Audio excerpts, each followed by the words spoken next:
বশীকরণ। বশীকরণ শব্দটা অনেকে ছোট থেকে শুনে থাকবে, বা এটাও শুনে থাকবে, তোকে কেউ বশ করেছে কি, অথবা ওকে কিভাবে বশ করেছিস, সব সময় তোর পিছে পিছে ঘোরে।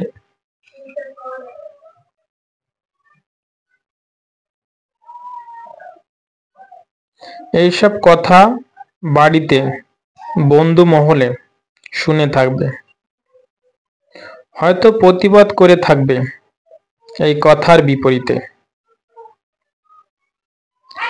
বশীকরণ শব্দটা জবরদস্তি ব্যবহার করলেও এখানে ভালোবাসা শব্দটা ব্যবহার করা উচিত। কিন্তু ছেলে মেয়েদের সম্পর্ককে ভালোবাসার শব্দ দিয়ে চিহ্নিত করে। বন্ধু বন্ধু, বড় ছোটদের সম্পর্ককে ঈর্ষার চোখে দেখলে বশীকরণ শব্দ বেশি ব্যবহার করে সবাই। ভালোবাসাকেও ভালো চোখে না দেখলে বশীকরণ বলেই বুঝিয়ে দেয় কম বেশি সবাই। যেহেতু বশীকরণ শব্দ নিয়ে কথা বলছি, তবে বশীকরণ নিয়ে আলোচনা করি।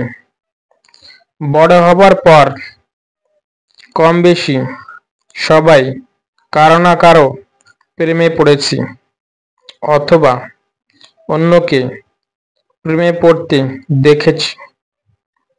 যদিও কোনো ছেলে অথবা কোনো মেয়ে বিপরীত লিঙ্গের কোনো একজনের প্রতি যদি বেশি যত্নশীল হয়ে ওঠে, তবে আমরা ভাবি ওদের মধ্যে প্রেম জন্মেছে।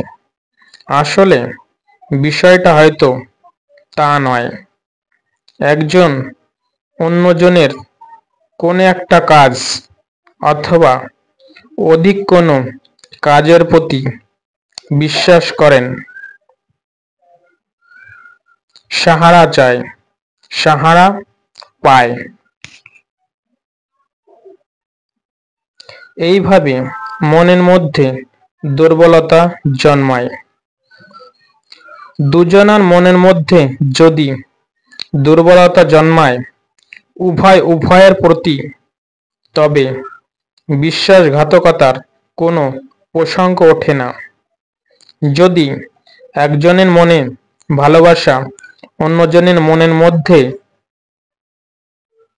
বিশ্বাসঘাতকতার মনোভাব থাকে, তবে সেখানে বিষাদের সৃষ্টি হয়।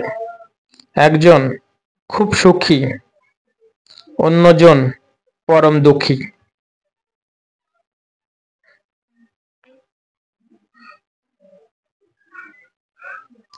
যদি বন্ধুত্ব মনোভাব থাকে, যেমন দুজন ছেলে বন্ধুদের মধ্যে ঘটে, অথবা দুজন মেয়ে বন্ধুদের মধ্যে ঘটে, তবে একটা শান্তিপূর্ণ পরিস্থিতি সৃষ্টি হয়। বশীকরণ শব্দ বেশিরভাগ দেওয়ালে চিপকানো পোস্টারে দেখা যেত।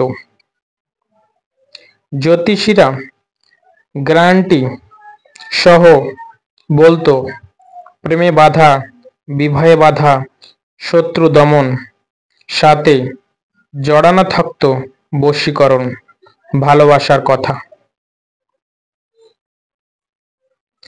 যদি কোনো ছেলে অথবা মেয়ে তার বিপরীত লিঙ্গের ব্যক্তিকে কোনোদিন ভালোবাসার চোখে না দেখে,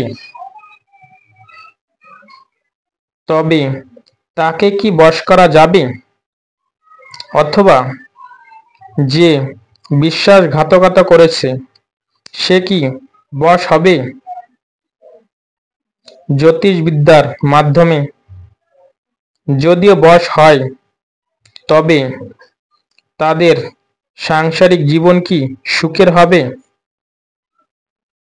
গ্রাম বাংলায়ও অনেকে বশীকরণ বিদ্যা জানে।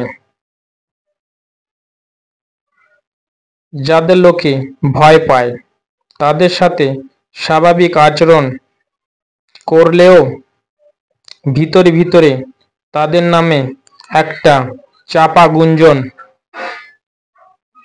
চলতেই থাকে। আমার জানা, লোকমুখে শোনা, বশীকরণ কলার মাধ্যমে একটি মেয়েকে বশ করে বিবাহ করেছে, কিন্তু তাদের খুব একটা সুখে থাকতে দেখি না।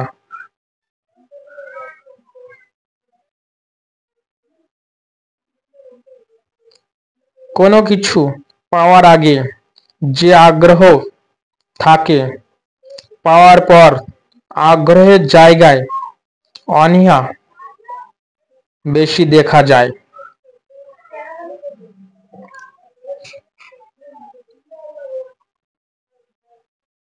কেউ আমাকে বশ করছে, তার মানে আমার মধ্যে দুর্বলতা আছে। গ্রাম বাংলায় ভূতের ছায়া, প্রেতের ছায়া কোনো কোনো ব্যক্তিদের উপর ভার করতে শোনা যেত। বেশিরভাগ মহিলাদের ক্ষেত্রে, কারণ ছেলেদের থেকে মেয়েদের মন বেশি দুর্বল। যদিও এখন খুব একটা দেখা যায় না। মানুষও দুটো জিনিস কম বেশি ওঠানামা করে, চোখের পলক আর ভাইয়ের পাড়া। তাকতবান ব্যক্তিও ওই দুটো জিনিস দুর্বল হতে পারে। আবার না, নিম্নগতি চোখে চোখ রেখে কথা বলা উচিত। কিন্তু যারা মনকে একত্রিত করে নিজেকে শক্ত করেছে, তাদের মনে অপার শক্তি থাকে। তাদের চোখে চোখ না রাখাই ভালো। অফিস আদালত আলাদা বিষয়, কিন্তু প্রভাবশালী ব্যক্তিদের বিষয় আলাদা। চোখের মাধ্যমে শক্তির সঞ্চালন হয়। যার শক্তি কম অন্যের দ্বারা প্রভাবিত হতে পারে। তাই সব শক্তির মূল মন। যার মন যত শান্ত সে তত শক্তিশালী, অন্যদের দ্বারা প্রভাবিত কম হয়।